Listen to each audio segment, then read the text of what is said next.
कंट्रियों के अमीर और 36 कंट्रियों के बादशाह उमर बिन खत्ताब रजी अल्लाह ताला अन्हु जब बैठकर तकरीर देते हैं सियासत में, पार्लियामेंट में, वो कहते हैं कि आज के बाद कोई मर्द इससे ज्यादा मेहर नहीं देगा। तो एक औरत उठकर कहती है, अरे उमर, तुम कौन हो सकते हो ये बात कहने वाले? जब अल्लाह कहता है कि औरत को अंबार का अंबार माल भी तुम दे दो तो फिर कोई बात नहीं, तो मुकर्रर करने वाले तुम कौन हो सकते हो? वो कौन सा था? वो सियासत थी, वो एक बादशाह थे कंट्री के, तो इसका मतलब एक औरत भी वहां सियासत में बैठ रही थी और वो बात गलत आती तो उसको रोक रही थी। तो मेरी बहनों, सोच के बदलने की जरूरत है, मेरे भाइयों सोच के बदलने की जरूरत है। फिर भी मैंने कहा है, ना मुझे सीट की ख्वाहिश है, ना मुझे सीट पर बैठना है। जब सीट पर बैठने का वक्त आए तो आप बैठ जाओ, मुझे नहीं चाहिए। मैं खादिम बनकर काम करूंगी, मैं भारत के भलाई का काम करूंगी, मैं भारत में इंसाफ दिलाने का काम करूंगी, मुझे सीट नहीं चाहिए।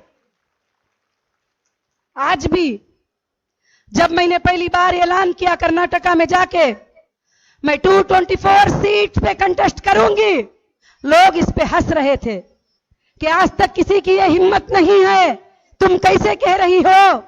मैंने कहा, मेरा अल्लाह चाहेगा तो मैं करूंगी ये।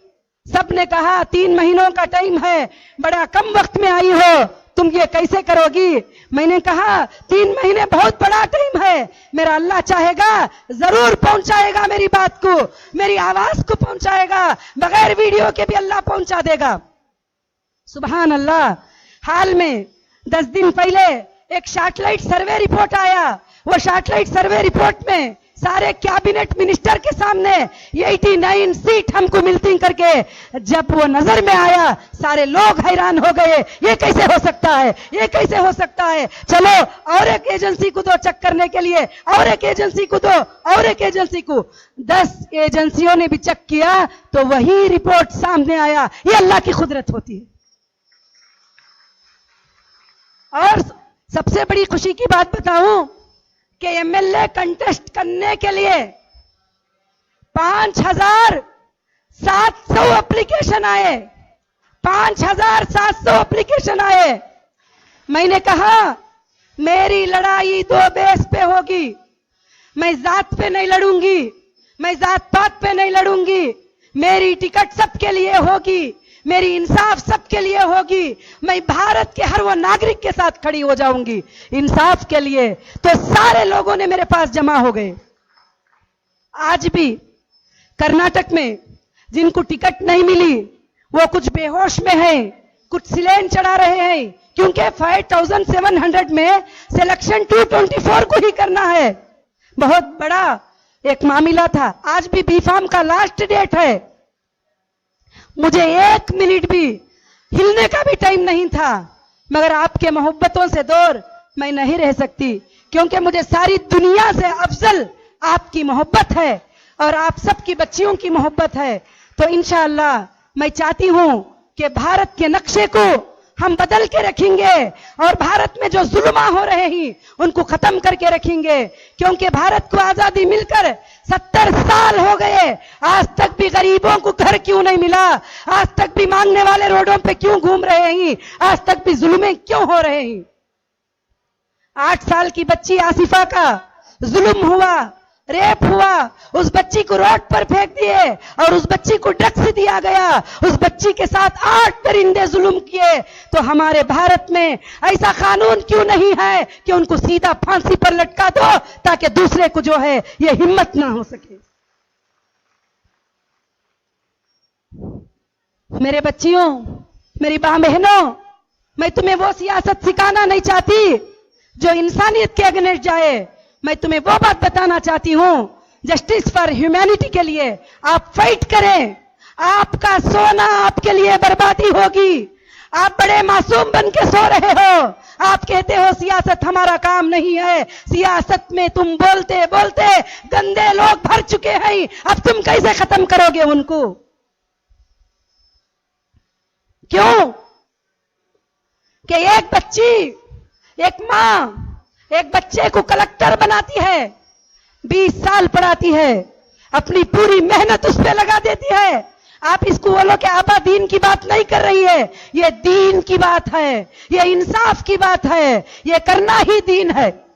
और एक माँ एक कलेक्टर बनाती है एक बच्चे को, वो बच्चा एक काउंसलर के नीचे दब जाता है, वो कलेक्टर एक काउंसलर के नीचे दब जाता है। एक माँ एक बच्चे को आईजी बनाती है, वो आईजी एक चीफ मिनिस्टर के नीचे दब जाता है। तो कहां है सारा इंसाफ का बटन? सियासत में है। सारा इंसाफ का बटन सियासत में है। आज हम नाइंसाफी होते जा रहे हैं, लोगों की नाइंसाफी होती जा रही है। आज हम देखते हैं, मगर तुम्हारा रब क्या फरमाता है? इंसाफ से बताओ, सीनों पे हाथ रख के बताओ। कहता है अगर तुम्हारे मां बाप भी नाइंसाफी करते हैं तो तुमको उनके भी अगेंस्ट में खड़ा होना है, उनके भी अगेंस्ट में तुमको खड़ा होना है। तो फिर तुम पढ़ते हो, फिर खड़े क्यों नहीं होते हो? भारत के कोने कोने में नाइंसाफी हो रही है, भारत के कोने कोने में गद्दारियां हो रही हैं, भारत के कोने कोने में जो माइनॉरिटी तबके हैं उनको दबाया जा रहा है। तुम क्यों इंसाफ के लिए खड़े नहीं होते हो? मगर मैं ये लड़ाई भी नहीं लड़ूंगी। क्यों? कि मुझे ना माइनॉरिटी है ना मेजॉरिटी। जो इंसान इनजस्टिस हो रहा है उसके लिए काम करना मेरा काम होगा, और मैंने इसको अपना मकसद बना लिया है। आखिरी सांस तक लड़कर एक ना एक दिन दिल्ली के सतह पे जाकर तमाम खवानीन को चेंज करके पब्लिक को इजी लाइफ देने का मेरा मकसद है। एक दिन ये टैक्स की परेशानी इंडिया से खत्म करना है, ये जीएसटी की परेशानी, ये हरासमेंट है, इन सब को खत्म करके भारत को रियल आजादी देना है। यही भारत का संविधान कहता है। मैं सैल्यूट करती हूं भारत के संविधान को। उस संविधान ने मुझे राइट दिया कि तू प्राइम मिनिस्टर के लिए कंटेस्ट कर। अगर आज के नेताओं को मैं पूछती तो नेता कहते कि नहीं, तू नहीं कर सकती। वो हुकूक को आप सब लेने की कोशिश करो। सियासत को कमजोर ना समझो। अगर सियासत को कमजोर समझोगे तुम कमजोर हो जाओगे, तुम्हारा कोई भी हिफाजत करने वाला नहीं रहेगा।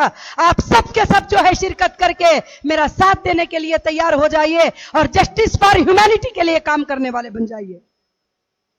मारने वाला जिलाने वाला अल्लाह है। सब लोग कहते हैं आप सियासत में चले गए, पता नहीं कब मार देंगे। मुझे तो लोग बचपन से मार रहे हैं। मेरी 15 साल की उम्र से लोग मुझे मार ही रहे हैं डेली। महीने में एक बार मार देती, 2 महीनों में एक बार मार देती।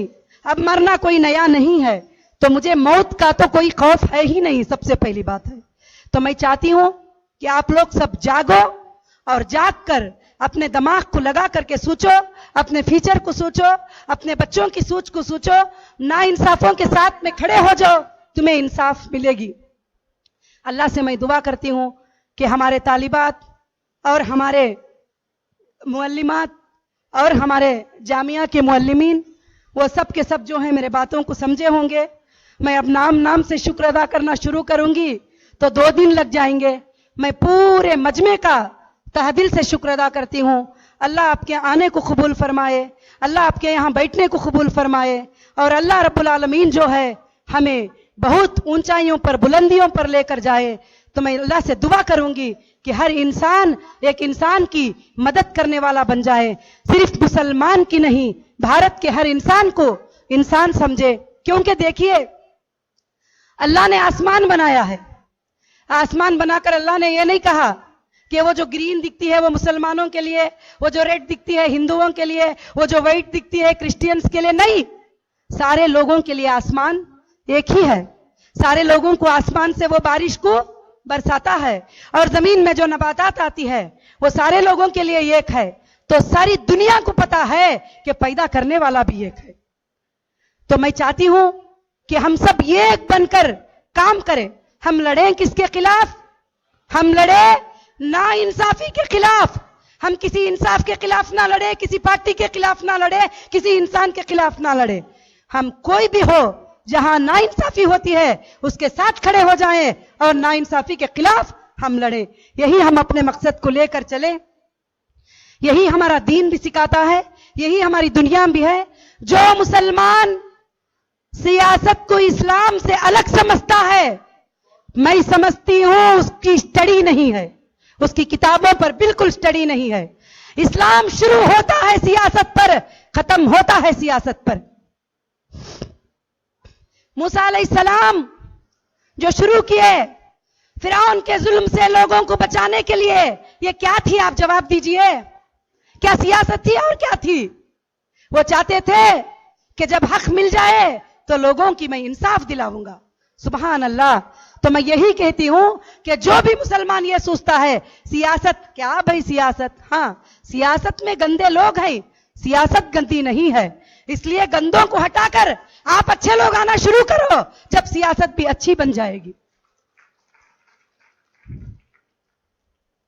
अल्लाह से मैं दुआ करती हूं कि हम अपने भारत में एक अच्छा पैगाम पहुंचाएं, मोहब्बत का पैगाम पहुंचाएं, अमन का पैगाम पहुंचाएं, लोगों को फसादों से बचाएं, क्योंकि अल्लाह फसाद को पसंद नहीं करते हैं। हम लोगों को एक मोहब्बत की दावत दें, यही मेरा ख्वाब है। ये ख्वाब में आप सब मेरे साथ हैं। जज़ाकुमुल्लाहु खैरन कसीरन कसीरा। जय हिंद।